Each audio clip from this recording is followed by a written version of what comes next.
Hello friends, welcome to PS study studio. ఈ వీడియోలో Indian polity bits చూద్దాం. Lok Sabha speaker తన పదవికి రాజీనామా చేయాలంటే దాన్ని ఎవరికి సమర్పించాలి? ద ఆప్షన్స్ ఆర్ రాష్ట్రపతి, ప్రధానమంత్రి, deputy speaker, Rajya Sabha chairman. The correct answer is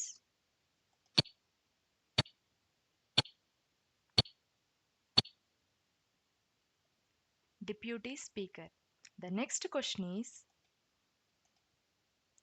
parliament సభ్యుడు కాకపోయినా ఎంతకాలం వరకు ఒక వ్యక్తి కేంద్ర ప్రభుత్వంలో మంత్రిగా కొనసాగవచ్చు? ద ఆప్షన్స్ ఆర్ 4 నెలలు, 9 నెలలు, 6 నెలలు, 1 సంవత్సరం. ద కరెక్ట్ ఆన్సర్ ఈస్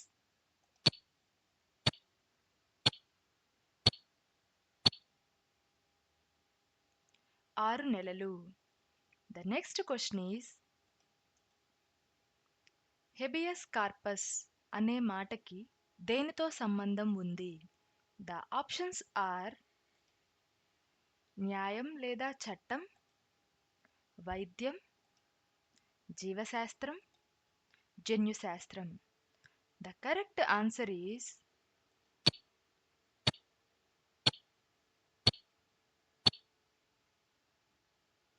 న్యాయం లేదా చట్టం. The next question is,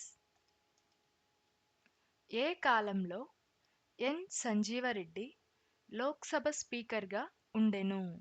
the options are 1976-77, 1962-67, 1967-69, 1977-79.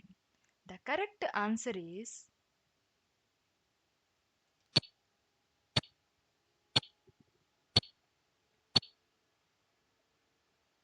1967-69. The next question is, భారత రాజ్యాంగం ఏ ఆర్టికల్లో హిందీ రాజ్య భాషగా పరిగణించబడింది?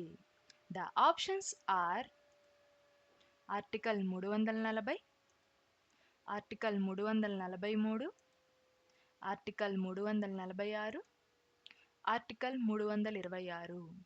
The correct answer is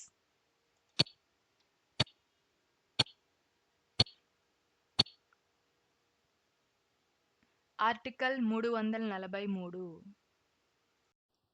thanks for watching. ఈ వీడియో కనుక మీకు యూజ్ అయినట్టయితే లైక్ చేయండి. మరిన్ని వీడియోస్ కోసం ఛానల్ని సబ్స్క్రైబ్ చేసుకోండి.